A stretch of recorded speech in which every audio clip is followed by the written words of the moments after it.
बिस्मिल्लाहिर्रहमानिर्रहीम। हमारे गांव में रिवाज था, जब भी कोई औरत बेवा होती उसकी दूसरी शादी न की जाती, बल्कि दरबार पर खिदमत के लिए छोड़ दिया जाता। सब दरबार की विधवा औरतों की बहुत इज्जत करते थे, पर मैं शहर से पढ़कर आई थी, मुझे दाल में कुछ काला लगता। इसी दौरान मेरा शौहर हादसे में फौत हो गया और मुझे भी ज़बरदस्ती दरबार भेज दिया गया। असल क़यामत तो तब टूटी जब 3 दिन बाद ही दरबार पर रात मेरे साथ। सुनो नायला, मुझे तुमसे कुछ बात करनी है। सिकंदर ने मुझे राह चलते रोका तो मैं घबरा गई। मैं जानती थी वो बहुत दिनों से मौके की तलाश में था और मैं उसे ये मौका देना ना चाहती थी। आज मैं बहुत ज़रूरी काम से अकेले ही घर से बाहर निकल आई थी। मैंने उससे कन्नी कतरा कर गुजरने की कोशिश की तो वो मेरे सामने आकर खड़ा हो गया। एक बार तो मेरी बात सुन लो, मैं तुम्हें खा तो ना जाऊंगा, वो बेबसी से बोला। तो मैं रुक गई। क्या कहना चाहते हो सिकंदर? ये जानते हुए भी कि मेरा जवाब क्या होगा, मैंने उसकी आंखों में आंखें डालकर कहा। तो वो नजरें चुरा गया। हाँ जानता हूँ, तुम्हारा जवाब शायद इनकार होगा, मगर मैं अपनी से एक कोशिश करना चाहता हूँ, ताकि बाद में मुझे पछतावा न रहे कि मैंने तुम तक अपना पैगाम न पहुंचाया था। मेरा जवाब इनकार ही है सिकंदर। तुम यहाँ का माहौल जानते हो। पसंद की शादी को ना सिर्फ बुरा बल्कि गुनाह तस्वुर किया जाता है। मैं पढ़ लिख गई, इसका यह मतलब नहीं है कि मैं अपनी जड़ों से उखड़ गई। मैं अपने बाप का सर नहीं झुका सकती, मैंने सिकंदर से नजरें चुराते हुए कहा। तो उसने इस बात में सर हिलाया। हाँ, मैं जानता था तुम्हारा जवाब यही होगा, वो मायूसी से बोला और तेजी से पलट गया, जबकि मैं उदासी से उसे दूर तक जाते हुए देखती रही। मेरा नाम नायला है, प्यार से मुझे नीली कहा जाता था। मेरा बाप एक किसान था, हम 2 बहन भाई थे। मेरा भाई नवीद मुझसे उम्र में 5 साल बड़ा था। अब्बा के पास जमीन का एक छोटा सा टुकड़ा था जिस पर अब्बा काश्तकारी किया करता था। अब्बा दिन रात मुशक्कत की चक्की में पिसता था, लेकिन लहलहाती फसल देखकर अब्बा की तमाम थकन दूर हो जाती थी। अब्बा खिल उठता था। गांव के लोग अक्सर कहा करते थे कि जाकिर में बड़ी हिम्मत है भाई, अकेला ही अपनी फसल खड़ी कर लेता है। अब्बा को अपने पेशे से मोहब्बत थी। अब्बा अपनी फसल की औलाद की तरह देखभाल करता था। यही वजह थी कि हर साल हमारी ज़मीन की फसल बहुत अच्छी होती थी। हमारी ज़मीन इतनी ज़्यादा तो नहीं थी कि फसल को मंडी में फ़रोख्त किया जाता। गांव के लोग गांव के बाहर एक मखसूस जगह मंडी लगाकर बैठ जाते थे और आसपास के गांव के लोग वहां से अपनी ज़रूरत के मुताबिक खरीदारी करके ले जाते थे। गांव के लोगों का भी भला हो जाता था, उन्हें खरीदारी के लिए शहर भी नहीं जाना पड़ता था और रेट भी शहर से कम मिल जाता था। माल भी अच्छा होता था। अब्बा भी घर की ज़रूरत के मुताबिक गल्ला रखकर बाकी गल्ला मंडी में फ़रोख्त कर देता था। अब्बा का सब सामान बहुत जल्दी बिक जाता था। मैं अब्बा की एक ही बेटी थी, मुझसे बड़ा एक भाई था। हमसे पहले अम्मा के जो बच्चे पैदा होते थे वो पैदाइश के कुछ दिनों बाद ही फौत हो जाते थे। सिर्फ मेरा भाई और मैं ही बच सके थे, इसीलिए हम अम्मा अब्बा के लाडले थे। मैं अम्मा की निस्बत अब्बा की ज़्यादा लाडली थी। अब्बा ने मुझे बड़े लाड प्यार से पाला था और हमेशा मेरी हर फरमाइश पूरी की थी। मैं 5 साल की हुई तो अब्बा ने मुझे गांव के प्राइमरी स्कूल में दाखिल करवा दिया था। मेरे स्कूल की हालत काफ़ी खस्ता थी। अव्वल तो स्कूल में टीचर नहीं आती थी और अगर आ जाती तो पढ़ाती नहीं थी। गांव के चौधरी मलिक नवाज को स्कूल या गांव के बच्चों की तालीम में कोई दिलचस्पी नहीं थी। उसके अपने बच्चे तो शहर के महंगे स्कूल में पढ़ रहे थे, बाकी गांव की उसे कोई परवाह न थी। यही वजह थी कि गांव की लड़कियां कम ही स्कूल का रुख करती थीं। लेकिन मुझे पढ़ने का बहुत शौक था। मैं हर रोज़ बाकायदगी से स्कूल जाती थी। घर से सबक याद करने का काम मिल जाया करता था, जो मैं अच्छी तरह याद कर लेती थी। मुझे किताबें पढ़ने का बहुत शौक था। मेरे शौक को देखते हुए अब्बा कभी शहर जाता तो मेरे लिए ढेरों कहानियां लेकर आता था। कहानियों की किताबें पढ़ने से मेरी उर्दू पुख्ता हो गई। लड़कों के स्कूल के हालात फिर भी बेहतर थे, लेकिन मेरे भाई को पढ़ने में ज़्यादा दिलचस्पी नहीं थी। वो मारे बांधे ही स्कूल जाता। अगर वो स्कूल ना जाता तो अब्बा उसे अपने साथ खेतों पर ले जाता था और खेतों का काम भी भाई से होता नहीं था, इसीलिए काम से बचने के लिए वो स्कूल चला जाता था। लेकिन पढ़ता वहाँ कुछ नहीं था। आज जुमेरात थी, इसीलिए अम्मा दरबार पर जा रही थी। मैं भी अम्मा के साथ ही चली आई थी। अम्मा मेरा हाथ पकड़कर गांव के टेढ़े मेढ़े रास्तों पर चलती जा रही थी। और कितना चलना पड़ेगा अम्मा, मैं तो थक गई हूँ, मैंने बेजार लहजे में कहा। अरे बस आने ही वाला है, अम्मा ने मुझे तसल्ली दी। हमारे गांव से कुछ दूर एक मज़ार था।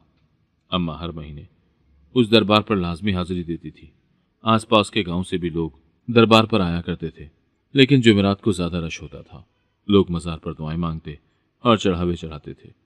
अम्मा का मज़ार पर आने का मकसद दुआ के साथ साथ अपनी बहन से मुलाकात करना भी होता था। मेरी खाला इसी दरबार पर रहती थी। हमारे गांव का रिवाज था कि जब कोई जवान औरत बेवा हो जाती थी तो उसकी दूसरी शादी करने के बजाय उसे दरबार के लिए वक्फ कर दिया जाता था। वो दिन रात दरबार पर रहा करती थी और दरबार की देखभाल और वहां आने वाले लोगों की खिदमत करती थी। फिर वो औरत ना तो कभी अपने घर जाती थी, ना उनसे मिलती थी। गांव की बहुत सी बेवा औरतें दरबार पर ही रहती थी। ये हमारे इलाके की बड़ी पुरानी रस्म थी। मेरी खाला भी जवानी में बेवा हो गई थी, तब से वो इसी दरबार पर रहती थी। हम अक्सर अपनी बहन से मिलने दरबार पर आती तो कभी कभार मुझे भी साथ ले आती थी। अम्मा उसके लिए घी चूरी बना कर लाती तो कभी हलवा, मगर खाला कुछ न खाती थी, ना वो बोलती थी, बस गुमसुम सी रहती थी। उसकी आंखों में अजीब सी वहशत होती थी। मुझे खाला को देखकर डर लगता था। तुम खाला से मिलने इतनी दूर से आती हो अम्मा, खाला तो तुमसे कोई बात करती ही नहीं। अरे मेरी बहन बड़ी खूबसूरत हंसने बोलने वाली थी। जब उसके खावन का इंतकाल हुआ तो पीर सरकार ने उसे अपनी खिदमत के लिए चुन लिया था। तब से वो इसी दरबार पर है। अरे अल्लाह वाली हो गई है। पीर सरकार नेक औरतों को अपने दरबार की खिदमत के लिए चुनता है। दरबार पर तो पता नहीं कौन कौन सी मखलूक आती है।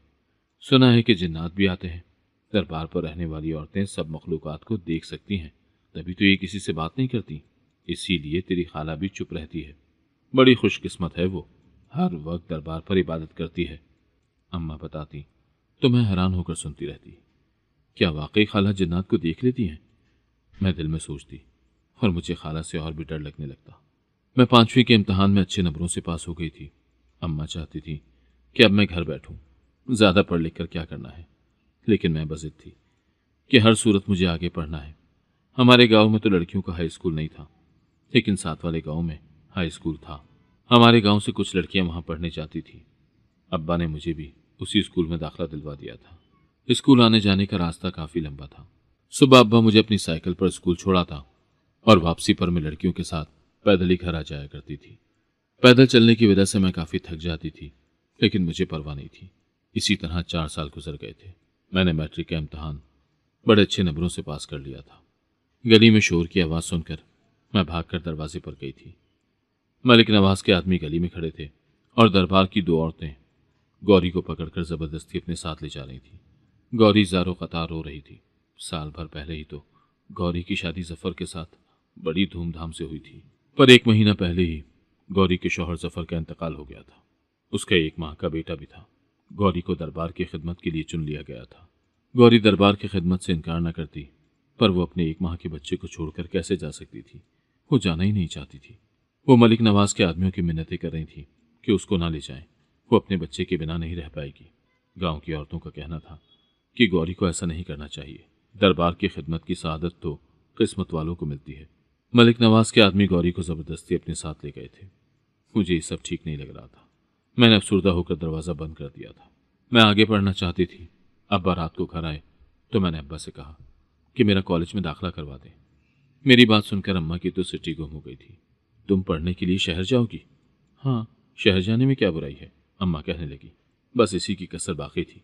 पहले ही गांव वाले कितनी बातें बनाते हैं कि लड़की को आज़ादी दे रखी है, और मलिक नवाज को पता चला तो हमारी खैर नहीं। अम्मा अब गांव वालों की तो रहने ही दें। जितनी जहालत हमारे गांव में है उतनी पूरी दुनिया में कहीं नहीं होगी। और मलिक नवाज को तो तब पता चलेगा ना जब गांव में किसी को खबर होगी। आप सबको यही कहना कि नीली मामू के घर गई है। अच्छा बस करो, अब तुम पढ़ लिख गई हो तो गांव वालों को ही बातें सुनाने लगी हो। इतनी तालीम काफ़ी है। ज़्यादा पढ़ लिख गई तो कौन शादी करेगा तुमसे? अम्मा, शादी मेरी ज़िंदगी का मकसद नहीं है। फिलहाल आप मुझे पढ़ने दें। मैं पढ़ लिख कर कुछ बनना चाहती हूँ और अपने गांव के लोगों के लिए काम करना चाहती हूँ। क्यों, तुमने गांव का ठेका ले रखा है? अम्मा ने नाराज़गी से कहा। अब्बा ने इस मौके पर मेरा पूरा साथ दिया था। उन्होंने खुद मेरे साथ शहर जाकर शहर के कॉलेज में मेरा दाखिला करवाया था। लेकिन इस बार भाई भी अब्बा से सख्त नाराज़ हुआ था। आखिर नीली को कॉलेज में पढ़ाने की ज़रूरत क्या है? क्या करेगी इतना पढ़ लिख कर? हमने कौन से ऐसे नौकरी करवानी है? आप कोई रिश्ता देखकर इसकी शादी क्यों नहीं करते? भाई गुस्से से बोला। जब अल्लाह का हुक्म होगा शादी भी हो जाएगी। अगर नीली ज़हीन है और पढ़ना चाहती है तो एतराज़ करने की क्या ज़रूरत है? और वैसे भी तुम्हारे पैसों से तो नहीं पढ़ रही, मैं ही इसे पढ़ा रहा हूँ। फिर तुम्हें क्या मसला है? अब्बा ने भाई को अच्छी खासी झाड़ पिलाई थी। अब्बा की बात सुनकर भाई मुंह बनाकर चुप हो गया था। भाई को न जाने क्या मसला था। न वो खुद पढ़ता था, न मुझे पढ़ने देता था। अब्बा ने अम्मा और भाई की मुखालफत को मोल लेकर मेरा दाखिला शहर के कॉलेज में करवा दिया था। लेकिन जाने से पहले अब्बा ने मेरे सर पर हाथ रखकर कहा था, तुम जितना पढ़ना चाहो पढ़ सकती हो, मुझे तुम्हारे पढ़ने पर कोई एतराज नहीं है, ना ही तुम्हारी शादी की कोई जल्दी है। बस हमेशा मेरी इज्जत का ख्याल रखना। मुझे तो अपने अब्बा जी की इज्जत अपनी जान से भी ज्यादा प्यारी थी। ना तो मुझे लड़कों में कोई दिलचस्पी थी, ना मेरा प्यार मोहब्बत की तरफ रुझान था। आज तक किसी लड़की को देखकर मेरा दिल ना धड़का था, और मेरा दाखिला भी लड़कियों के कॉलेज में हुआ था। हॉस्टल भी कॉलेज के अंदर ही था, और फिर 4 साल की ही तो बात थी, मैं शहर आ गई थी। अम्मा ने गांव में सबको बताया था कि मोमानी बीमार है, इसीलिए उनकी देखभाल और घर के कामकाज के लिए अम्मा ने मुझे शहर भेज दिया है। खानदान के चंद करीबी लोगों के अलावा किसी को इल्म नहीं था कि मेरा शहर के कॉलेज में दाखिला हो गया है। शहर जाने से पहले मैंने अम्मा को दरबार पर चलने का कहा तो अम्मा राजी हो गई थी। मैं गौरी को देखना चाहती थी कि वो किस हाल में है। दरबार पर पहुंचकर मैं गौरी को तलाश करने लगी। मुझे गौरी कहीं दिखाई नहीं दे रही थी। मैं दरबार की पिछली तरफ आ गई थी। दरबार के पीछे एक बड़ा सा अहाता था और बहुत सारे कमरे बने हुए थे। मैं कमरों की तरफ बढ़ी, तभी गौरी एक कमरे से निकलकर भागकर मेरे पास आई थी। मेरा बच्चा कैसा है लीली, मेरा बच्चा ठीक है ना? हाँ, मैंने इस बात में सर हिलाया था। गौरी की हालत काफी खराब थी। गौरी के चेहरे पर चोटों के निशान थे, जैसे उसे मारा पीटा गया हो। 2 औरतें नीली को जबरदस्ती पकड़कर वापस कमरों की तरफ ले गई थी। तुम यहाँ क्यों आई हो? दरबार उस तरफ है, वहां जाओ, यहाँ किसी को आने की इजाजत नहीं है, एक औरत ने कहा। न जाने क्यों मुझे दाल में काला लग रहा था।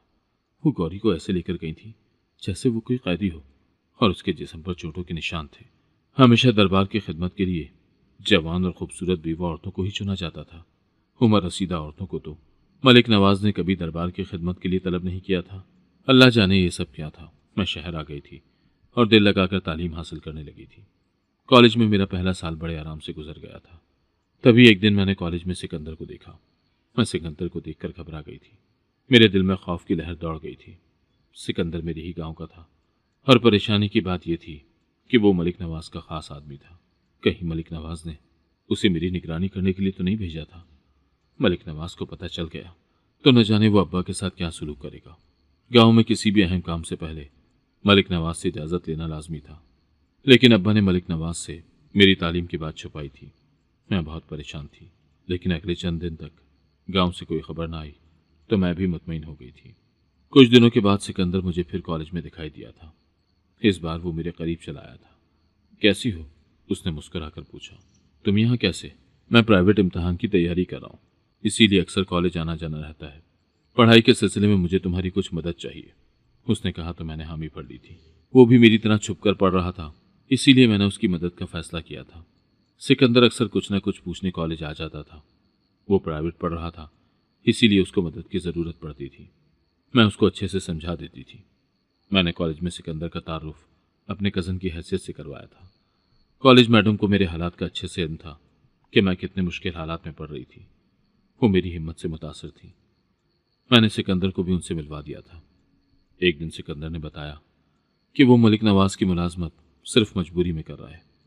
जैसे ही उसकी नौकरी लगेगी वो अपनी माँ और बहन को लेकर शहर आ जाएगा। सिकंदर अक्सर मुझसे मिलने आने लगा था। वो जब आता तो मेरे लिए ढेरों चीज़ें लेकर आता। ये सब क्या है सिकंदर, मेरे लिए कुछ ना लाया करो। मैं उसे मना करती। मैं जानती थी कि वो मुझे चाहने लगा था, लेकिन मैं उसकी आंखों से छलकता मोहब्बत का वाज़ेह पैगाम पढ़ना नहीं चाहती थी। मुझे अब्बा से किया गया अपना वादा आज भी अच्छी तरह याद था। शहर में मेरी तालीम मुकम्मल हुई तो मैं गांव वापस आ गई थी। घर में मेरी शादी की बातें होने लगी थी। मेरे लिए कई रिश्ते मौजूद थे, लेकिन अब्बा ने मेरे लिए सफदर के रिश्ते का इंतखाब किया था। सफदर अब्बा के कज़न का बेटा था और वो अच्छे खाते पीते लोग थे। अब्बा का ख्याल था कि मैं वहाँ खुश रहूँगी। मेरा रिश्ता तय हो गया था। तभी एक दिन सिकंदर ने मुझे रोककर वाज़ेह अल्फाज में अपनी पसंद और मोहब्बत का इकरार किया था। मैंने सिकंदर को मना किया था कि गांव में कभी मुझसे मिलने की कोशिश न करे, लेकिन वो एक बार मुझसे मिलना चाहता था। मैं उसे इनकार करके चली आई थी। हमारे यहाँ शादी खानदान में ही की जाती थी और सिकंदर मेरे खानदान का ना था। वो अलग ज़ात और बिरादरी का था, इसीलिए उससे मेरी शादी होना नामुमकिन था। मेरी शादी अपने खानदान के लड़के सफदर से हो गई थी। मैं दिल में उम्मीद सजाए सफदर के संग चली आई थी, लेकिन सफदर एक रिवायती शौहर साबित हुआ था। वो एहसास कमतरी का शिकार था कि वो मुझसे कम तालीम याफ्ता है, इसीलिए वो जानबूझकर मुझे नीचे दिखाने की कोशिश करता रहा था। अगर कभी उसका रवैया बेहतर होता तो उसके दोस्त और ख़ानदान वाले उसको ये बावर कराना ना भूलते थे कि तेरी बीवी शहर की पड़ी है, उसको दबा कर रखना। हमारे गांव के मर्दों की मर्दानगी महज बीवी को दबाकर रखने में ही थी। ससुराल में मेरे दिन सख्त मुश्किल हालात में गुजर रहे थे। मुझे बात बात पर इस बात का ताना दिया जाता था कि मुझे घर के काम करने नहीं आते। मेरी तालीम और शख्सियत को सिफर कर दिया गया था। लेकिन मैं सब्र और शुक्र के साथ जिंदगी के दिन गुजार रही थी। कभी कभार सिकंदर का मुस्कुराता चेहरा मेरी नज़रों के सामने आ जाता, लेकिन मैं फौरन ही सर झटक देती थी। उस रात सफदर का रवैया मेरे साथ अच्छा था। उसने मुझसे वादा किया था कि आइंदा मेरा ख्याल रखेगा और मुझे कुछ न कहेगा। मैं भी खुश हो गई। आधी रात को सफदर पानी लगाने खेतों में चला गया था। वहीं उसे सांप ने काट लिया था। सुबह सफदर की मैयत घर आ गई थी। अभी तो मेरी शादी को 6 माह का ही अरसा गुजरा था और मैं विवाह हो गई थी। मेरे ससुराल वालों के मुताबिक मैं मनहूस थी, जो मुझसे शादी होते ही मेरे शौहर की जान चली गई थी। सफदर का सलूक मेरे साथ कुछ ज़्यादा अच्छा नहीं था, लेकिन बहरहाल वो मेरा शौहर था। मैं सख्त सदमे और दुख की कैफियत से दो चार थी। अम्मा अब्बा भी मेरी वजह से दुखी थे। सफदर की माँ ने अगले दिन ही मुझे घर से निकाल दिया था और यूं मैं बेवा होकर अपने माँ बाप के घर आ गई थी। 6 माह मजीद गुजर चुके थे। मेरी इद्दत पूरी हो चुकी थी। मैं गांव के लोगों की जहालत दूर करने के लिए कुछ करना चाहती थी। मैं इसी बारे में सोचो विचार में मसरूफ थी जब एक दिन मलिक नवाज के आदमी मुझे दरबार की खिदमत के लिए लेने आ गए थे। मैं उनके साथ नहीं जाना चाहती थी। मुझे अब्बा ने बचाने की कोशिश की थी, लेकिन वो अब्बा को धक्का देकर जबरदस्ती मुझे अपने साथ लेकर चले आए थे। मुझे दरबार पर बने कमरों की तरफ ले गए थे। तभी एक तरफ से मेरी खाला भागती हुई मेरी तरफ आई थी। चली जा यहाँ से, भाग जा, कहीं दूर भाग जा, चली जा। वो बार बार यही अल्फाज दोहराए जा रही थी। मैं हैरान थी कि वो ऐसा क्यों कह रही हैं। एक आदमी खाला को लेकर वहां से चला गया था। मुझे एक कमरे में बंद कर दिया था और एक सियाह लिबास पहनने को दे दिया गया था। मैं पूरी रात अपनी किस्मत पर आंसू बहाती रही। मुझे दरबार पर 2 दिन गुजर गए थे। उस दिन के बाद से खाला मुझे दरबार पर दोबारा नजर नहीं आई थी, ना ही गौरी कहीं दिखाई दी थी। मेरी दरबार पर तीसरी रात थी। आज दरबार के मुलाजिम ने मुझ समेत कुछ औरतों को दरबार के अहाते में सोने का हुक्म दिया था। यहाँ हर तरफ अंधेरा था। मैं जाग रही थी। नींद तो मुझे आती न थी। तभी मुझ पर कयामत टूट पड़ी थी। कुछ मर्द अहाते में दाखिल हुए थे और उन्होंने मुझे दबोच लिया था। अंधेरे में उनके चेहरे बाजे नहीं थे। वो मुझे पकड़कर एक तरफ को ले जाने लगे थे। मैं जोर जोर से चीखने लगी थी कि छोड़ो मुझे, कौन हो तुम लोग? लेकिन वो मुझे जबरदस्ती घसीटते हुए लेकर जा रहे थे। एक आदमी ने मेरे मुंह पर हाथ रखकर मेरी चीखों को दबा दिया था और तभी मुझे एक आवाज सुनाई दी थी, रुको, छोड़ दो इसे, किसी और लड़की को ले आओ। मैं सुन रह गई थी। वो सिकंदर की आवाज थी। लेकिन मलिक नवाज ने तो आज नई लड़कियों को लाने का हुक्म दिया है, एक आदमी बोला था। वो ठीक है, लेकिन इस शोर शराबे से मलिक के मेहमानों का मूड खराब हो जाएगा। तुम किसी और को देखो। वो लोग मुझे छोड़कर चले गए थे। मैं खौफ से कांप रही थी। ये सब तो होता है यहाँ। दरबार की खिदमत के बजाय यहाँ मलिक नवाज और उसके मेहमानों की खिदमत की जाती है। इसीलिए जवान और खूबसूरत औरतों को यहाँ लाया जाता है। और क्या पता उनके शौहरों को भी मलिक नवाज ही कत्ल करवाता हो, क्योंकि सबकी मौत हादसाती तौर पर होती है। सिकंदर भी इस सब में मलिक नवाज से मिला हुआ था। मुझे सिकंदर से नफरत महसूस हुई। मैं उसे क्या समझी थी और वो क्या निकला। 1-2 दिन में मुझे गौरी भी दरबार पर नजर आ गई थी। वो शायद हवेली से वापस आई थी। मुझे देखकर वो मेरे गले लग गई थी। काश तुम यहाँ कभी ना आती, उसने रोते हुए कहा। मैं जान गई हूँ कि यहाँ क्या हो रहा है। तुम सब औरतें मलिक के जुल्म के खिलाफ आवाज क्यों नहीं उठाती? हम मलिक नवाज के खिलाफ कैसे आवाज उठा सकते हैं? अगर हम इनकार करें तो हमें मारा पीटा जाता है, धमकियां दी जाती हैं कि हमारे खानदान और बच्चों को मार दिया जाएगा। इसीलिए हम खामोशी से ये सब करने पर मजबूर हैं। अगर हम कुछ कहेंगे भी तो हमारी बात सुनेगा कौन? खामोशी से हमारा गला दबा दिया जाएगा। न जाने यहाँ अब तक कितनी औरतों को मौत के घाट भी उतारा जा चुका है। मैं गौरी की बात सुनकर सन्नाटे में आ गई थी। एक रात मैं कमरे में लेटी थी कि एक औरत मेरे पास आई और आहिस्ता से मेरे कान में कहा कि सिकंदर मुझसे मिलना चाहता है। मैं उठकर कमरों के पीछे की तरफ आ गई थी। सिकंदर को देखते ही मैं फट पड़ी थी। तुम इस कदर घटिया आदमी होगे, मैं सोच भी नहीं सकती थी। मैं ये सब अपनी खुशी से नहीं कर रहा हूँ। वो सख्त दुखी था। मेरे घर में भी जवान बहन मौजूद है। हर रात मैं सो नहीं पाता। इन औरतों की चीखें मुझे सोने नहीं देती। लेकिन मैं क्या करूं? मजबूर हूं। मैं मलिक नवाज का बाल भी बीका नहीं कर सकता। अगर मेरे बस में होता तो उसे गोलियों से भून कर खुद फांसी पर चढ़ जाता। लेकिन बूढ़ी माँ और जवान बहन का ख्याल मुझे रोक लेता है। मेरे बाद मेरी माँ और बहन के साथ क्या सलूक किया जाएगा, ये सोचकर खामोश हो जाता हूँ। जब अब्बा का इंतकाल हुआ, मैं कम उम्र था। मलिक नवाज ने अब्बा की जगह मुझे काम पर रख लिया था। उस वक्त तो मैं जानता भी ना था कि ये औरतें हवेली क्यों लाई जाती हैं, लेकिन जैसे ही मुझे इल्म हुआ, मेरा खून खौल उठा था। मगर एक कम उम्र लड़का क्या कर सकता था, इसीलिए मैंने तालीम का सिलसिला जारी रखा। बहुत जल्द मैं मलिक नवाज की नौकरी छोड़कर अपनी माँ और बहन को लेकर शहर चला जाऊंगा। सिकंदर की आंखों में आंसू थे। लेकिन मैं तुम्हें यहाँ रहने नहीं दूंगा, मैं तुम्हें लेने आया हूँ। चलो यहाँ से, मैं तुम्हें शहर छोड़ाता हूँ। उसने मेरा हाथ पकड़ा और मुझे ले जाने लगा था। मैं यहाँ से कहीं नहीं जाऊंगी। मैंने अपना हाथ छुड़ा लिया था। ये क्या कह रही हो तुम? मैं तुम्हें हर बार नहीं बचा पाऊंगा नीली। चलो यहाँ से। बड़ी मुश्किल से ये मौका मिला है। आज मलिक नवाज मेहमानों के साथ शहर गया है। उसके आदमी भी ज्यादा चौकस नहीं है। और ये औरत? मैंने उस औरत का पूछा जो मुझे लेकर आई थी। ये मुझे अपनी औलाद की तरह समझती है, कभी जबान नहीं खोलेगी। तुम वक्त ज़ाया न करो, न जाने दोबारा ये मौका मिले या ना मिले। जल्दी चलो यहाँ से। नहीं सिकंदर, मैं नहीं चाहूँगी। तुम पागल हो गई हो? नहीं, मैं पागल नहीं हूँ। तुम यहाँ से मुझे तो बचा लोगे, कुछ अरसे बाद अपनी माँ और बहन को भी लेकर चले जाओगे। लेकिन तुमने गांव की इन मासूम औरतों के बारे में सोचा है, जो अपने माँ बाप, बहन भाई और बच्चों से जुदाई बर्दाश्त करके यहाँ जुल्म सितम सहती रहीं। ये औरतें यहीं बूढ़ी हो जाती हैं, लेकिन फिर भी इनको वापस अपने घर नहीं जाने दिया जाता कि कहीं वो वापस जाकर अपने घर वालों को कुछ बता ना दें। इनके मरने के बाद इनको यहीं दफन कर दिया जाता है और दरबार के पीछे वाले जंगल में इनकी कब्रें बना दी जाती हैं। अरे इनकी कब्र पर तो कोई फातिहा पढ़ने भी नहीं आता।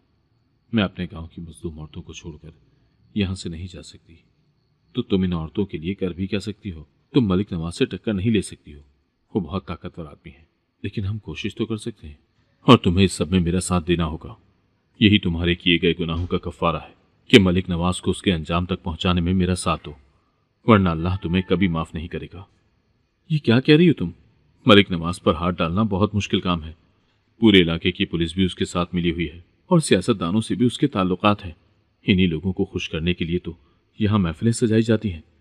सिकंदर के लहजे में तशवीश थी। तुम्हारा मलिक नवाज अल्लाह से ज्यादा ताकतवर तो नहीं है? मैंने कहा तो सिकंदर चुप हो गया था। मैं कुछ नहीं जानती, जैसे मैं तुम्हें कहती हूँ वैसा करो। मैंने सिकंदर को मजबूर कर दिया था।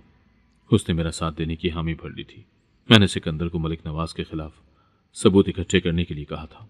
वो हर वक्त मलिक नवाज के साथ उसकी हवेली में मौजूद होता था, इसीलिए मलिक नवाज के खिलाफ सबूत इकट्ठे करना कोई मुश्किल काम नहीं था। वो पढ़ा लिखा था, इसीलिए शहर जाकर छोटे कैमरे और रिकॉर्डिंग के आलात भी ले आया था। 3 माह गुजर गए थे। सिकंदर ने मलिक नवाज और उसके साथियों के खिलाफ पक्के सबूत इकट्ठे कर लिए थे। इस दौरान हवेली पर कई बार रंगो सुरूर की महफिलें सजाई गई थीं और लड़कियों को दरबार से लेकर जाया गया था। लेकिन सिकंदर के कहने पर वो औरत हर बार मुझे छुपा दिया करती थी, जिसकी वजह से मैं हवेली जाने से बच जाती थी। 3 माह के दौरान मलिक नवाज और उसके साथियों के खिलाफ बेशुमार सबूत जमा हो गए थे। अब इस बात का वक्त आ गया था कि इन सबूतों को सामने लेकर आया जाए। इसीलिए एक दिन मैं सिकंदर के साथ दरबार से भाग गई थी। मलिक नवाज के कारिंदों को मेरे भागने की खबर नहीं हो सकी थी। उनके तो गुमान में भी नहीं था कि कभी गांव की कोई लड़की ऐसी हिम्मत दिखाएगी कि वो दरबार से भाग जाएगी। मैं भी दरबार पर ज्यादातर कमरे में ही रहती थी, ताकि मैं मलिक नवाज के कारिंदों की नजरों में ना आ सकूं और मेरे भागने के बाद उन्हें जल्दी मेरे भागने का इल्म ना हो सके। मैं सिकंदर के साथ अपने कॉलेज की मैडम के घर पहुंच गई थी। मुझे उम्मीद थी कि वो मेरी मदद जरूर करेंगी। सिकंदर, तुम वापस चले जाओ, अब यहां से बाकी काम मेरा है। क्या कह रही हो तुम? मैं तुम्हें अकेला छोड़कर कैसे जा सकता हूँ? तुमने जो काम करना था कर लिया, अब आगे मैं देख लूंगी। मैं नहीं चाहती कि मलिक नवाज को तुम्हारे बारे में कुछ इल्म हो, इसीलिए तुम सुबह होने से पहले वापस गांव पहुंच जाओ। अपनी जान की तो मुझे पहले ही परवाह नहीं थी, सिर्फ अपने घर वालों की परवाह थी। हाँ, लेकिन मैं चाहती हूँ कि जब मीडिया के लोग वहां पहुंचे तो तुम वहां की औरतों को हिम्मत दो कि वो मलिक नवाज का सब जुल्म बता सके। मैंने सिकंदर को समझाकर वापस भेज दिया था। मैडम मुझे आधी रात को अपने घर देखकर हैरान रह गई थी। मैंने उन्हें तमाम हालात बताए। उन्हें तो सुनकर यकीन ही नहीं आ रहा था। उन्होंने उसी वक्त फोन करके अपने भाई को बुला लिया था, जिसका ताल्लुक मीडिया से था। मलिक नवाज के खिलाफ रिपोर्ट दर्ज हो चुकी थी। मुख्तलिफ चैनल से ब्रेकिंग न्यूज़ बार बार नशर की जा रही थी। सुबह प्रेस कॉन्फ्रेंस में मैंने सालों से होने वाले जुल्म और दरबार के सब हालात बता दिए थे। मीडिया के लोग अपने कैमरे लेकर गांव का रुख कर चुके थे। मलिक नवाज की हवेली और दरबार को बार बार दिखाया जा रहा था। दरबार पर रहने वाली औरतों के इंटरव्यू किए जा रहे थे। औरतें फट पड़ी थीं। उन्होंने मलिक नवाज के बारे में सब कुछ उगल दिया था। मलिक नवाज ने औरतों को गायब करने की कोशिश की थी, लेकिन सिकंदर की वजह से ये मुमकिन न हो सका था। उसने दरबार की औरतों को दरबार से मुंतकिल न होने दिया था। तफ्तीश के दौरान इस बात का भी पता चला था कि उस जगह कोई बुजुर्ग दफन न था। ये महज मलिक नवाज का ढिकोसला था। मलिक नवाज बुरी तरह से फंस चुका था, क्योंकि वीडियो सबूत को झुटलाना नामुमकिन था। सोशल मीडिया में हलचल मच गई थी। बहुत से लोगों ने इस जुल्म के खिलाफ रैली भी निकाली। मलिक नवाज के खानदान की सख्त बदनामी हो रही थी। उसके भाइयों ने साफ कह दिया था कि उनके अपने भाई से कोई ताल्लुक नहीं। उसके वालिद तो उसके करतूतों की वजह से उसे पहले ही छोड़ चुके थे। मलिक नवाज तन्हा रह गया था। कुछ लोग सामने आए बगैर उसे बचाने की कोशिश कर रहे थे, लेकिन मीडिया किसी न किसी तरह उन्हें सामने लाने की कोशिश कर रहा था। मलिक नवाज को जेल में डाल दिया गया था, क्योंकि इस केस का वजीर आजम ने बजाते खुद नोटिस ले लिया था और आर्मी की अदालत में केस को मुंतकिल कर दिया गया था। मलिक नवाज के बचने का कोई रास्ता नहीं था। इसी दौरान एक दिन इत्तला आई थी कि मलिक नवाज ने जेल में खुदकुशी कर ली है। न जाने वो खुद मरा था या उसको मरवा दिया गया था। जो भी था, खुद को फिरौन समझने वाले का इबरतनाक अंजाम सबके सामने था। मैं गांव वापस आई तो गांव के लोग फूल और हार लिए मेरे मुंतजिर थे। दरबार को गिरा दिया गया था। सब औरतें अपने घरों को वापस आ गई थी और वो फरते जज्बात से मुझसे लिपट गई थी। मैंने गांव में शऊर के लिए हर घर में तालीम पहुंचाने का फैसला किया था। गांव की तरक्की और खुशहाली का जो ख्वाब मैंने देखा था वो मुझे पूरा करना था। सिकंदर की माँ मेरे लिए रिश्ता लेकर आई थी। अब्बा ने मेरा फैसला पूछा था तो मैंने हाँ करने में एक लम्हा न लगाया था। सिकंदर जैसे शख्स का साथ पाकर मैं बहुत खुश थी। अगर आपको आज की कहानी पसंद आई है तो वीडियो को जरूर लाइक कीजिएगा और अपने दोस्तों के साथ भी शेयर कीजिएगा। और हाँ, अगर आपने अभी तक हमारा चैनल सब्सक्राइब नहीं किया तो जरूर सब्सक्राइब करें। मिलते हैं कल एक नई और दिलचस्प कहानी के साथ। अल्लाह हाफिज।